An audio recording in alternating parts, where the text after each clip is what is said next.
Dewasa, saya malah mikir udah lebih jauh dari Trinitas itu lagi. Bahkan saya mikir, kan Tuhan dalam Kristen itu kan manusia kan ya. Faktanya begitu kan gitu. Dan itu disepakati oleh agama mereka juga. Kalau Tuhan manusia, loh apa bedanya sama saya kan gitu ya. Itu justru kalau Tuhan berbentuk manusia, justru malah merendahkan Tuhan itu sendiri kan gitu ya. Masa Tuhan tidur? Kalau Tuhan tidur misalnya, itu siapa yang ngurusin dunia? Siapa yang ngurusin makhluk hidup kan gitu? Siapa kan nggak ada kan? Kalau terus kemudian, mohon maaf, Tuhan kan suci kan ya. Terus Tuhan tuh buang air misalnya. Loh, di mana kesuciannya kan gitu kan? Dan sebagainya macam. Saya malah mikirnya lebih jauh lagi. Maka dari situ sudah jauh sekali. Akhirnya saya melihat, saya asumsi bahwa ini agama kayaknya nggak masuk akal. Islam bisa menyentuh hati siapa saja yang Allah Subhanahu wa Ta'ala kehendaki. Inilah yang dialami mualaf Adam Fatih dan bisa jadi inspirasi banyak orang. Perjalanan pria yang dahulu memiliki nama David Nainggolan ini menjadi mualaf terbilang unik karena masuk Islam cuma ingin bergabung sama teman-teman muslimnya.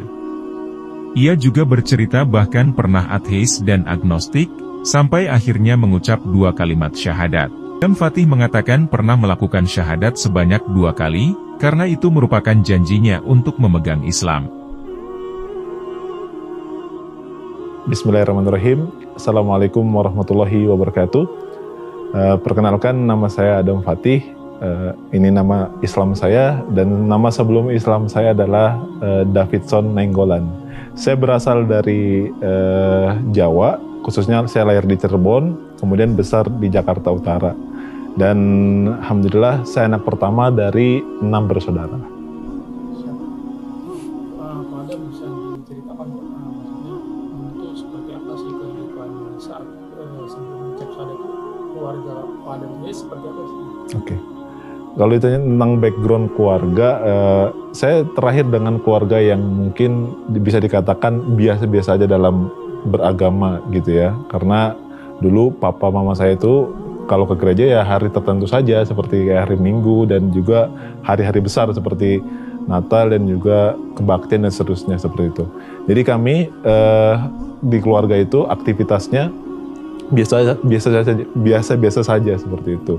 Nggak yang kemudian taat banget, nggak juga kemudian yang terlalu mendalami tentang agama itu sendiri. Jadi ya biasa aja itu, seperti itu. Sampai saat sampai mengapa Adam itu misalkan melakukan lumayan agak lama gitu dalam pencarian. Saat sampai kapan kok Adam itu menentukan bahwa seperti saya harus mendalami Islam apa, sekolah sudah saat. Oke. Jadi waktu saya kecil itu saya sering anak kecil kan pertanyaan aneh-aneh kan seperti itu ya. Saya pernah nanya sama teman saya begini, bro, kira-kira kita kenapa ya? Kok kita menyembah Tuhan yang 3 gitu? 3 dalam 1, 1 dalam 3, 3-3-nya 1, 1-1-nya 3 gitu kan? Dan kita harus mengimani itu. Dan kadang-kadang buat saya kan, menurut saya dulu kan itu namanya pertanyaan normal aja kan gitu. Kata teman saya begini, lu nggak boleh nanya begitu bro. Loh kenapa? Ya Tuhan itu nggak boleh ditanya-tanya kan gitu. Hal-hal begitu nggak boleh ditanya. Saya mikir gini, kok nggak boleh nanya ya tentang Tritunggal itu ya? Kenapa ya gitu? Padahal kan Tuhan ciptain kita akal untuk berpikir kan seperti itu ya. Tapi dengan jawaban dari teman saya ini, saya ngerasa kok begini ya gitu ya. Saya ngerasa kayak kok nggak dijawab. Kenapa kan gitu ya? Kenapa harus 3? Kenapa kita nggak nyembah Tuhan yang 10 gitu? Kenapa Tuhannya cuma 3 aja gitu? Kata dia, enggak, Tuhan itu 1. Ya tapi kan 3. Faktanya kita diajarin 3. Nggak, tapi 1 kok. 3. Dan kita debat situ sampai panjang. Kemudian dia bilang intinya kamu nggak boleh bertanya, kamu nggak boleh bertanya begitu, dan itu bukan pertanyaan yang ibaratnya sesuai dengan agama Kristen kan seperti itu. Itu kemudian yang membuat saya mungkin agak ke-trigger untuk meragukan agama Kristen itu sendiri kan gitu ya. Kemudian sudah besar pun saya kan tinggal di lingkungan orang-orang Muslim seperti itu mas. Tinggal di lingkungan seorang Muslim, saya berinteraksi dengan mereka, dan juga karena saya ingin berteman dengan mereka, mau nggak mau saya harus ikutin aktivitas mereka waktu kecil itu kan. Saya ikutin, bahkan sampai ngajinya pun saya ikutin. Masya Allah ikutin. Dan alhamdulillah saya udah hampir hafal surat Al-Humazah waktu itu, Masya Allah. Iya. Sekolah dasar. Iya, itu sekolah dasar. Dan itu mungkin hikmah Allah ya. Allah bilang Al-Quran itu mudah dihafal dan sebagainya macamnya. Hampir hafal itu. Bahkan tetangga di sekitar saya itu bilang, nama saya kan David. David itu nggak jelas agamanya. Kalau dia Natalan, kalau dia ke masjid gitu kan ya. Pokoknya nggak jelas lah gitu. Tapi yang jelas, karena tujuan saya itu untuk berteman aja. Nggak ada tujuan untuk mengenal Islam tuh nggak ada. Waktu kecil tuh nggak ada. Gitu. Itu pertanyaan yang tadi kecil itu sempat ditanyakan ke pemuka agama nggak? Atau misalnya kalau di gereja itu apa pimpinan gereja atau apalah? Oke, itu pernah. Mungkin bisa dikatakan bukan pemimpin gereja, tapi dia orang yang senior di situ, yang sering, pokoknya yang aktif sekali di gereja itu kan. Dia bilang, kalau dia jawabannya simpel sekali. Kita itu kalau mau beriman sama Tuhan kita ini, Yesus Kristus itu, kita nggak boleh kemudian bertanya tentang hal apapun tentang Yesus seperti itu kata dia. Terus kemudian konsep dalam Kristen itu kita beriman dulu dan nggak boleh dipikir-pikir gitu dan sebagainya macamnya. Ya membuat saya itu jawaban juga nggak memuaskan kan seperti itu ya. Jadi pernah saya tanyakan, cuman jawabannya sama aja, muter-muter begitu aja, gitu loh. Nah, terus sampai kapan benar-benar misalnya mengorek lebih dalam tentang Islam atau lebih mencari sebenarnya ini ajaran Trinitas ini ada yang bisa salah gitu, sampai di usia apa gitu? Ya, ketika dewasa saya malah mikir udah lebih jauh dari Trinitas itu lagi. Bahkan saya mikir kan Tuhan dalam Kristen itu kan manusia kan ya, faktanya begitu kan gitu. Dan itu disepakati oleh agama mereka juga. Kalau Tuhan manusia, loh apa bedanya sama saya kan gitu ya. Itu justru kalau Tuhan berbentuk manusia, justru malah merendahkan Tuhan itu sendiri kan gitu ya. Masa Tuhan tidur? Kalau Tuhan tidur misalnya, itu siapa yang ngurusin dunia? Siapa yang ngurusin makhluk hidup kan gitu? Siapa kan nggak ada kan? Kalau terus kemudian, mohon maaf, Tuhan kan suci kan ya. Terus Tuhan tuh buang air misalnya. Loh, di mana kesuciannya kan gitu kan? Dan sebagainya macam. Saya malah mikirnya lebih jauh lagi. Maka dari situ sudah jauh sekali. Akhirnya saya melihat, saya asumsi bahwa ini agama kayaknya nggak masuk akal. Akhirnya di situ saya secara nggak langsung itu sudah nggak mempercayai tentang agama saya sendiri waktu itu. Bahkan saya berpikir semua agama ya sama aja kan gitu kan ya. Dia mengajarkan kebaikan, dia kemudian nggak boleh jahat sama orang lain dan sebagainya macamnya. Menurut saya semua agama sama aja. Hatta itu Islam sendiri. Karena saya dulu waktu beranjak dewasa itu ngelihat Islam itu bukan dari Islamnya, tapi dari Muslimnya. Saya ngeliat orang-orang Muslim di daerah saya itu banyak juga mereka yang bejat juga kan banyak kan gitu ya. Banyak juga mereka yang maksiat dan sebagainya macamnya. Bahkan saya punya pandangan negatif tentang Islam terkait dengan Habib Rizik pada saat itu, yang memanfaatkan agama demi kepentingan pribadi. Itu asumsi saya dulu kan gitu ya. Itu kebencian yang mungkin saya sesali sekarang gitu. Jadi saya ngeliat Islam itu ya, semua agama itu sama aja, mengajarkan kebaikan dan menurut saya bahkan Tuhan itu kayaknya nggak ada gitu. Sempat pikir tuh kayaknya Tuhan nggak ada lah. Ya kita bahkan saya mikirnya manusia ini merancang sesuatu yang merancang agama demi untuk memanfaatkan orang aja kan gitu kan ya. Saya nggak kenal namanya Tuhan pada saat itu. Dari ketika saya ragu dalam Kristen itu, saya udah nggak lagi kenal nama Tuhan. Kan tadi ada mungkin tidak sebanding dengan yang Pak Adam tadi katakan. Lalu tuh sampai di momen apa itu meyakini bahwa Islam ini saya memperdalam itu, cari tahu gitu. Ya, setelah saya udah ragu terhadap Kristen ataupun agama saya sebelumnya dan segala macamnya, barulah saya beranjak dewasa umur 19 tahun, hampir ke 20 lah ini, udah mulai matang kan gitu ya bahasanya. Saya nggak bisa memungkiri bahwa Tuhan itu nggak ada, karena faktanya sulit sekali bagi kita mengatakan bahwa Tuhan itu nggak ada. Susah, karena kenapa? Dunia ini terlalu sulit untuk dijelaskan terjadi secara kebetulan kan gitu. Dunia, kemudian manusia, alam semesta dan kehidupan ini kan nggak mungkin terjadi secara bebas gitu aja kan gitu ya. Pasti kan ada ada sesuatu yang membuat ini semua kan gitu, ada satu konseptor yang membuat ini semua. Saya belajar biologi waktu itu, ngebahas tentang manusia kan gitu ya, ngebahas tentang manusia yang dimana ada satu apa namanya mungkin kejadian dimana sperma ini ketemu sel ovum yang dimana itu nggak bisa dijelaskan oleh dokter bagaimana sperma ini punya racun penangkal racun asam gitu untuk di rahim seorang perempuan kan gitu kan, perempuan kan ada racunnya kan gitu untuk menangkal itu, dan itu dijelaskan di dalam Al-Quran. Jadi ceritanya gitu, saya pas ketika dewasa itu udah melihat bahwa kayaknya Tuhan nggak mungkin nggak ada, pasti ada, pasti Tuhan itu ada.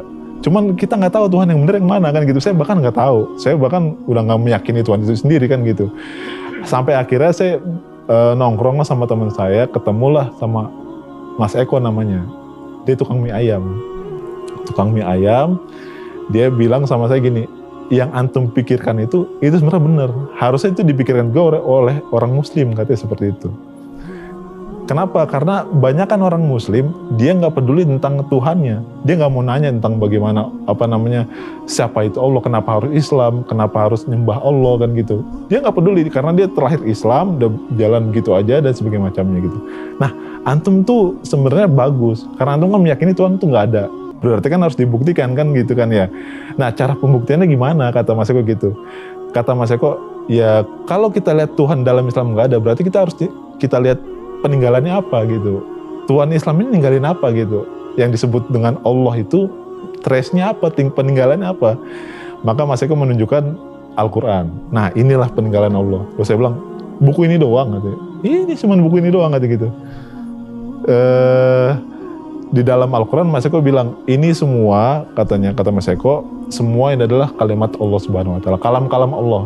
Semua Allah sampaikan ada di sini gitu. Tuhan dalam Islam itu menyampaikan ayat-ayat ini dari di Al-Quran ini gitu. Dibukalah Al-Quran surat pertama kan gitu ya. Al-Fatihah, oke.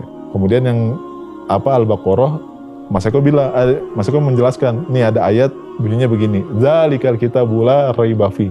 Tidak ada keraguan di dalam Al-Quran ini. Gitu kan. Jadi artinya kan secara tafsir mungkin Mas Eko bilang nggak ada yang bohong, nggak ada yang ragu, nggak ada yang kontradiksi dan sebagainya macamnya, jelas sejelas-jelasnya gitu kan. Saya bilang bener nih begini, bener. Masa cuma statement gini doang bisa dibilang bener? Wah, oke. Saya tunjukkan lagi ayatnya, ditunjukkan lagi lah surat Al-Baqarah lagi tapi ayat 23. Mas Eko bilang ini ada ayat Al-Baqarah ayat 23. Allah bilang gini, wa in kuntum fi raibim mimma nazzalna ala abdina fa'tu bi suratin min misli. Dan jika kalian ragu terhadap Al-Quran telah saya turunkan kepada Nabi Muhammad, maka kamu jangan banyak tanya, buat aja satu surat yang semisalnya, kan gitu ya. Dan saya tanya Mas Eko, ada nggak sampai sekarang umat manusia yang bisa buat Al-Quran sampai sekarang gini? Nggak ada.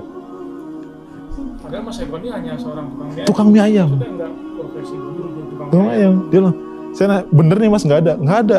Antum mau tahu rasanya, mau tahu jawabannya apa?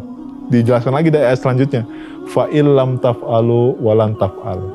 Kalian itu semua manusia nggak akan pernah mampu, sampai kapanpun nggak akan pernah mampu buat Al-Quran misalnya. Sama kayak kalian mengatakan bahwa alam semesta, manusia dan kehidupan itu terjadi secara kebetulan, itu nggak mungkin kan gitu. Maka Allah bilang semua itu juga nggak mungkin bisa antum buat gitu. Seolah-olah Allah bilang begitu dalam Al-Quran itu. Jadi dengan ayat itu, Masya Allah. Dan apa yang saya pelajari tentang biologi, tentang manusia itu, semua tertera dalam Al-Quran. Semua. Dari penciptaan manusia, dari dia bagaimana proses pembentukan manusia itu sendiri, itu semua dijelaskan dalam Al-Quran. Khususnya di surat Al-Mu'minun kan gitu ya. Banyak Allah bilang dalam surat itu tentang bagaimana terjadinya segumpal daging dan sebagainya macamnya, sehingga menjadi seorang manusia seperti itu. Dan juga mungkin alam semesta juga Allah jelaskan dalam situ. Dan satu lagi yang membuat saya makin yakin sama Islam, satu ayat ini yang dimana saya pegang teguh sampai sekarang. Allah bilang dalam Al-Quran, surat Toha ayat 14 kalau saya nggak keliru. Allah bilang, innani anallah la ilaha illa ana fa'budni. Allah bilang gitu, wa aqimus sholata li dzikri. Allah bilang, innani anallah, sesungguhnya saya adalah Allah. Gitu. La ilaha illa ana, tidak Tuhan yang layak disembah kecuali saya. Fa'budni, maka kamu sujud kepada saya. Dan statement kayak gini, Allah kan bilang, artinya kan gini, sesungguhnya saya adalah Allah, dan tidak Tuhan selain saya, kan gitu kan ya. Dan sembahlah saya, sujud kepada saya. Dan agama saya sebelumnya, Kristen itu, Tuhan Yesus Kristus gak pernah mengatakan dirinya Tuhan, dan untuk menyuruh hambanya menyembah dia. Gak ada satupun statement kayak gitu. Hanya di Islam. Jadi pas Mas Eko jelasin itu, Masya Allah, luar biasa. Bener nih Mas, bener. Antum cari katanya, kata Mas Eko, cari satu ayat pun dalam Bible yang mengatakan bahwa Yesus itu Tuhan dan nyuruh sembah dia. Nggak ada. Dan dalam Islam ada, jelas banget ayatnya. Prosesnya berapa lama itu ayatnya berhubungan dengan taruh? Itu diskusi jadi ceritanya nggak lama Mas, nggak lama, itu dari pagi sampai malam. Kita besoknya langsung. Iya, sebenarnya kan waktu kecil itu saya sudah sadat kan, dibimbing sama Ustadz Suripto, karena nggak boleh mempermainkan agama kan gitu. Tapi nggak produktif kan, saya banyak pikiran segala macam, mungkin ke dunia gelap juga kan gitu. Nah setelah saya ketemu Mas Eko nih, saya ikrar sadat sendiri lagi gitu. Jadi meyakinkan lagi bahwa ya Allah, sekarang saya sudah yakin tentang agamamu. Kalau dulu saya mungkin berislam hanya main-main, nah kalau sekarang insya Allah saya akan serius kepada agamamu ini. Gitu ya. Berarti yang sebelum yang ucap sadat itu berapa itu? Yang Pertama kali dia ngapain? Ya waktu kecil, waktu SD, ya pernah. Dituntun sama Ustadz ya. Jadi itu tanpa pengetahuan. Enggak, orang tua nggak tahu. Masih kecil. Ya karena kan itu syaratnya kan gitu kan, kalau mau ngaji kan Ustadz Surito bilang, ya kamu nggak boleh mainin agama, kata gitu, kamu harus pilih agama. Ya udahlah, saya pilih Islam aja. Ya sepintas aja ngomong begitu. Ya. Bagi saya mungkin itu masuk Islam yang nggak produktif, karena kan itu nggak melalui keyakinan kan gitu. Tapi sadar waktu saat yang kecil itu sadar memang masuk Islam tuh ya, maksudnya ya masuk Islam gitu. Iya. Sempat menjalani. Iya. Bahkan saya menjalani saya. Tapi nggak meyakini bahwa Tuhan dalam Islam itu benar gitulah bahasanya. Itu menarik banget dalam artian. Berarti yang untuk yang setelah ketemu Mas Eko tukang yang ini itu berarti sudah sadat kedua kalinya ya? Ya, bisa dikatakan gitu. Dari yang kecil ini itu berapa lama itu menjalani yang benar-benar memang dalam artian tuh hanya sekedar mengucap sadat atau puasa juga, salat 50 juga? Ya tapi nggak yang begitu, yang namanya juga nggak yakin kan, jadi ya setengah-setengah aja gitu, nggak yang full, nggak yang serius dalam beribadahnya gitu kan, hanya bermain-main aja gitu. Karena kalau teman misalnya nggak sholat ya sama, nggak sholat kayak gitu. Dulu begitulah, bukannya hampir bahkan bergeser ke dunia gelap gitu. Karena ustadznya itu udah ngambil kuliah, kita udah nggak ada lagi guru, jadi kita udah gelap kan, udah nggak ada lagi nih patokan siapa dan segala macamnya. Udah SMP di situ, udah makan ke dunia yang lebih parah lagi. Gitu. Yang itu belum cerita tuh pada yang saat yang SD itu sampai mengucap sadat, kenapa? Karena tadi setelah menanya ke temen itu apa sih ini yang tadi bilang apa yang tadi setelah itu? Iya, setelah itu. Jadi gitu. Ini formalitas aja lah. Sadat waktu kecil itu dia buat bisa bermain aja sama mereka gitu. Kalau yang itu berarti balik maju ke yang tadi dengan Mas Eko itu berarti nggak nyampe 24 jam langsung ucap sadat. Iya. Jadi itu sebenarnya bukan ya saya bilangnya mengucapkan syahadat, tapi sebenarnya meyakini lagi bahwa saya benar-benar saya sekarang sudah yakin sama Allah itu gitu. Saat itu posisinya sama seperti waktu masih SD itu, orang tua juga kakak adik. Nggak ada yang tahu. Jadi aku gitu ya. Jadi tahu, ketika mereka tahu saya mungkin udah serius sama agama saya gitu kan. Karena kan orang tua dulu anggapnya saya ngaji itu biasa aja, karena kan saya udah katakan di awal kan bahwa iya orang biasa-biasa aja. Jadi mereka menganggap ya itu biasa aja. Nah ketika sudah dewasa, sudah serius sama agama ini, barulah mereka speak up gitu kan. Kalau saya pulang ke rumah, suka diledek-ledekin gitu kan. Ngapain orang Islam menyembah batu kan gitu, biasa gitu kan. Terus itu ngapain ke bait Allah kan gitu. Loh, pas saya sekarang belajar bukan bait Allah kan, baitullah kan gitu ya. Ya begitulah, banyak lah diledekin segala macam gitu. Ya bahkan pun sampai orang tua bilang gini, kan kamu kan sadar, papa kamu kan pendeta kan gitu. Oh, ayah pendeta ya? Iya, yang kan kemarin kan di Cirebon saya kunjungi udah meninggal beliau kan. Kamu tuh nggak boleh begitu katanya gitu, malu-maluin keluarga dan sebagainya macamnya gitu kan. Pokoknya gitulah, banyak kita debat dan seterusnya, bahkan ya pokoknya posisi saya pada saat itu, saya karena belum tahu agama, jadi saya diem aja gitu. Maksudnya belum memperdalam. Iya, belum memperdalam, baru mau. Di fase itu begitu ucap syahadat langsung tidak ada fase umpet-umpet gitu lah. Nggak ada, langsung aja. Misalkan banyak beberapa teman-teman yang melakukan yang umpet-umpet langsung setahun 2 atau 3 tahun baru ketahuan. Kalau ada nggak ada di fase itu ya. Karena orang tuh udah ngeliatnya dari kecil udah biasa kan gitu. Lalu Pak Adem di keluarga berarti apa, anak paling tua kan? Iya, anak pertama. Nah itu sampai saat ini atau sampai sejalan dengan waktu Pak Adem ucap syahadat itu apakah mempengaruhi mereka nih, adik-adik Pak Adem nih, dan berusaha ingin menarik mereka juga termasuk sejujurnya gitu. Jadi memang saya selalu berdoa semoga Allah berikan hidayah kepada keluarga saya kan gitu ya. Akan tetapi hak hidayah kan milik Allah kan gitu ya. Allah bilang innaka lah tahdi man ahbabta walakinallaha yahdi may yasha. Sesungguhnya hidayah adalah milik Allah. Dalam sisi kemanusiaan saya pengen banget ngajak mereka gitu. Karena kan saya sayang kan gitu, mereka keluarga saya cinta sama mereka gitu kan ya. Kalau dikatakan mereka tertarik apa enggak, Allahu alam. Saya nggak bisa bilang begitu. Tapi yang jelas ketika saat ini, saat ini udah berubah mereka sifatnya. enggak, maksudnya ada yang udah ucap syahadat? Belum.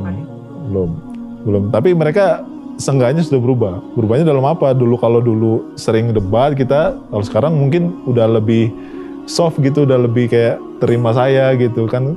Kalau saya mampir ke rumah mungkin ya sudah nggak ditanya-tanya lagi dan sebagainya macamnya gitu. Sudah mengalir seperti biasa gitu.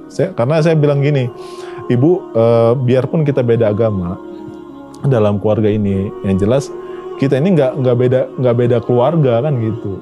Kita ini tetap satu darah gitu. Jadi Islam itu nggak mengharamkan saya ini berbakti sama ibu kan gitu. Justru malah Islam menganjurkan kan gitu ya. Saya bilang gitu sama ibu. Jadi kalau untuk kekeluargaan, saya masih insya Allah masih ini. Dan alhamdulillah mereka responnya sekarang sudah baik. Gitu. Alhamdulillah. Tadi yang berarti kan itu taruh 19 tahun ya? Ya. Itu ya? Ya. Saat ini umurnya? Enggak, itu kan pencari mungkin sekarang udah 27 sekarang. Umurnya 27. Iya. Berarti udah 8 tahun atau 7 tahun belakangan ini ya? Iya. Nah, untuk yang akhirnya keluarga menerima, apakah tadi kan Pak Adam bilang bahwa sebenarnya nggak menerima nih. Bentuk ketidakterimaan mereka seperti apa sih? Apakah dikucilkan atau apalah, nggak dianggap di kakak atau gimana? Sebenarnya nggak keterimaan mereka itu adalah karena saya ini keluarga pemuka agama gitu. Bapak kandung saya itu punya gereja di Cirebon kan gitu. Bapak kandung saya kan pendeta. Iya. Punya gereja? Iya. Mungkin jadi pengurus pimpinan di gereja tersebut lah gitu. Jadi kecewa aja gitu, mereka kecewa. Cuman kan alhamdulillahnya mereka kan karena mereka nggak juga tahu tentang agama mereka, nggak bisa ngejelasin juga ke saya gitu kan. Mereka juga nggak punya data mungkin yang untuk bisa saya dia ngajak kembali pada saya gini. Jadi gimana ya? Jadi ini ngalir aja gitu. Marah-marahnya nggak yang sampai nggak nyampe diusir gitu. Hanya sebatas selalu ajak debat gitu. Ya gitu, cuman tipis-tipis aja, nggak yang nggak yang ini. Nah terus setelah tadi berguru dengan Mas Eko ya bisa dibilang berguru, itu apakah berlanjut? Lanjut. Lanjut. Jadi bahkan yang saya sangat luar biasa sekali pas ketika saya sudah yakin sama Islam itu, ternyata Islam itu bukan hanya sekedar keyakinan diri kita sama Allah gitu. Bukan juga hanya sekedar beribadah sama Allah gitu. Tapi lebih dari itu, Islam itu adalah sebuah rules, aturan Jadi semua konsep kehidupan manusia itu semua ada di dalam Islam, di dalam Al-Quran. Yang dimana peraturannya itu nggak hanya spesifik untuk orang Muslim aja, tapi untuk seluruh umat manusia. Makanya Allah bilang kan Islam kan rahmatan lil alamin kan. Dan aturan-aturan itu pun itu nggak bertentangan dengan fitrah manusia itu sendiri. Hukum-hukumnya, karena dalam Islam kan semua diatur. Dari kemudian individunya diatur, kemudian masyarakatnya pun diatur juga, bahkan sampai ke negaranya pun diatur sama Islam. Itu sudah ada semua peraturannya dan udah ada contohnya juga gitu kan ya. Dibilang berhasil juga pernah. Islam pernah berjaya kan gitu kan, pernah memimpin dunia sebagai macamnya. Jadi saya melihat luar biasa. Dan kalau kita tarik misalnya agama saya sebelumnya, itu sama peraturan mereka itu hanya untuk internal mereka aja, individu mereka. Mereka nggak ada tuh aturan untuk bagaimana orang non Kristen misalnya untuk peraturan nggak ada. Bahkan individunya oke, ada, masyarakatnya minim, apalagi negara nggak ada. Bahkan kalau kita lihat track record peraturan negara mereka itu zalim semua kan gitu kan. Kayak ya di Roma sana kan misalnya sejarahnya kan itu kan dipimpin para pemuka agama Kristen kan, itu jolim semua kan gitu. Jadi gimana ya, saya ketika belajar Islam itu luar biasa, ternyata Islam itu hikmahnya nggak cuma untuk saya loh, nggak cuma untuk Muslim, tapi seluruh manusia. Bahkan alam semesta pun Allah atur kok gitu, ada aturannya semua. Itu buat saya luar biasa ya. Ya kalau pengen tenang aman ya dalam Islam, karena kenapa? Satu sisi Islam ada aturan untuk dunia, dan juga satu sisi ada untuk akhirat kan gitu. Kalau dalam agama saya dulu Kristen itu peraturannya untuk akhirat aja, dunianya. Jadi ketika saya sudah masuk Islam dan serius sama Islam, saya punya bahasanya berjudi sama Allah, bahasa kasar gitu. Maksudnya berjudi itu dalam arti saya mewakafkan diri saya untuk agama Islam gitu, untuk Allah gitu kan ya. Apapun yang Allah perlukan, apapun yang agama Islam perlukan dari saya akan keluarkan itu, apapun saya mampu. Nah kebetulan banyak orang-orang yang teman-teman saya sekitar saya itu dulu di komunitas Jakarta itu bilang, loh antum ini mirip sama Ustadz Felix kata gitu. Mirip gimana maksudnya? Antum coba deh tonton Ustadz Felix. Saya tonton, pas sudah saya tonton banyak videonya berkali-kali gitu kan, saya terinspirasi. Masya Allah. Semua nggak kenal, nggak tahu gitu kan. Ketika sudah nonton, saya termotivasi gitu. Saya pengen nih kayak beliau nih. Gitu, saya pengen sekali berbicara gitu kan ya, untuk yang apapun yang saya tahu dalam Islam untuk semua orang gitu kan, supaya bermanfaat juga untuk umat dan sebagainya macamnya. Itu hajat saya seperti itu. Itu dari ketika saya masuk Islam itu beberapa tahun nggak Allah kabulkan. Hanya saya ngisi kajian kepada orang-orang yang masih yang anak-anak jalanan di Jakarta Utara sana kan, ada beberapa anak yang hijrah gitu. Nah saya kasih motivasi baru seperti itu aja, belum sampai yang ke media gitu. Hingga pada pas ketika saya menikah itu Allah kabulkan di situ. Habis saya menikah, tiba-tiba ada tadi yang disebutkan media tadi itu ngubungin saya, dia bilang gimana kalau kita ngembangin channel ini untuk dakwah gitu. Saya merasa Masya Allah kabulkan doa saya gitu kan ya. Akhirnya saya terjun di media itu kan gitu, yang disebut tadi media ngaji cerdas itu kan ya. Dari situ alhamdulillah saya berjalan ya, niat saya tulus aja gitu ya, insya Allah. Karena memang saya senang sekali gitu, karena kan apa yang saya katakan, apa yang saya sajikan untuk umat itu kan bisa bermanfaat gitu. Bahkan nggak jarang dari komentar-komentarnya itu, Masya Allah setelah menonton tayangan ini saya bersyahadat dan semua, itu luar biasa Masya Allah. Dan itu mungkin ini pesan ya untuk kita semua, dan itu saya lama dikabulkan oleh Allah, lama banget dari ketika itu, mungkin ada sekitar 3 tahun itu baru Allah kabulkan untuk saya terjun ke media sosial. Artinya persiapan saya ini udah matang sebenarnya dari dulu, cuman dikabulin mungkin lama gitu kan ya. Yang jelas itu adalah untuk karena kan saya memahami bahwa seorang muslim itu harus punya poros dalam kehidupannya, dan poros kehidupan saya diajarkan oleh guru-guru saya itu adalah dakwah. Apapun yang kalian bisa sampaikan kepada umat yang berbentuk dengan agama, sampaikan kepada mereka. guru saya mengatakan bahwa baligul ani walau ayat, sampaikan kepada mereka walaupun satu ayat.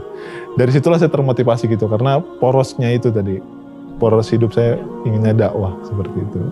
Nah, kan kalau saat ini kan Pak Adam udah kurang lebih 6 atau setahun ini kan sudah istilahnya diamanahkan dakwah yang ladang barat, dakwah yang baru itu saja. Pak Adam, maksudnya bisa ceritakan nggak sih, maksudnya setelah ya apa namanya tidak lagi di Gaji Cerdas, sekarang lebih aktif di mana coba Pak Adam? Ya, untuk saat ini saya aktifnya di media An-Naba Center atau An-Naba TV di YouTube-nya itu. Saya membersamai Ustadz Nawaban dalam untuk media kan gitu ya. Ya alhamdulillah lancar-lancar aja di sini. Alhamdulillah seperti yang kita ketahui bahwa An-Naba kan memang jelas santrinya ada, kita berinteraksi setiap hari dengan para mu'alaf kan seperti itu. Jadi saya alhamdulillah senang gitu. Alhamdulillah senang. Jadi ternyata pas ketika saya gabung di sini malah justru saya merasa paling bersyukur. Karena kenapa? Ternyata di balik kisah hijrah saya, kesulitan saya dalam Islam, banyak di antara mereka yang lebih sulit dari saya belajarnya. Bahkan mereka, ya Allah, sampai saya pernah dengar dari cerita santri An-Naba itu ada yang sampai diusir, sampai dipukulin dan segala macam. Itu luar biasa kan ya. Demi menjaga akidah mereka. Loh, saya ini masih biasa-biasa aja, masih yang nggak kemudian diteror sama orang tua dan sebagainya macamnya. Saya merasa orang paling bersyukur lah di sini gitu. Saya merasa wah luar biasa gitu. Andai kan kalau mungkin posisi saya di mereka, mungkin saya nggak akan kuat kan gitu. Jadi banyak belajar lah insya Allah di sini itu. Dapat ilmu baru dan pengalaman. Banyak banget. Nah terus Pak Adam, untuk teman-teman yang di luar sana yang istilahnya baru gitu atau atau mulai belajar Islam itu yang sudah dalam artian ragu dengan agamanya saat ini diberikan, ada apa saja semacam tips atau pesan itu ya. Pesan-pesan Pak Adam.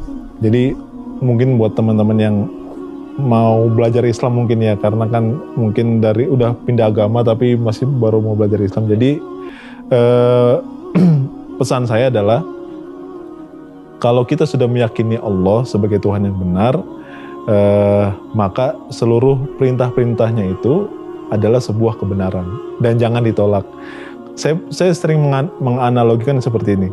Kalau kita datang ke sebuah dokter misalnya, ataupun dukun misalnya, dukun dengan wajahnya yang seram kan gitu ya, rambutnya gondrong, suasana ruangannya itu gelap dan banyak asap-asapnya gitu. Kemudian dukun itu bilang, kita datang ke dukun itu, kemudian dukun itu bilang gini, kamu kenapa kesini? Saya lagi sakit gitu. Ya udah kalau gitu buka semua baju kamu. Saya rasa orang yang waras mungkin nggak akan pernah mau nurut tang itu kan, karena suasananya serem. Dia belum ada track record nyembuhin orang, kita belum tahu kan gitu.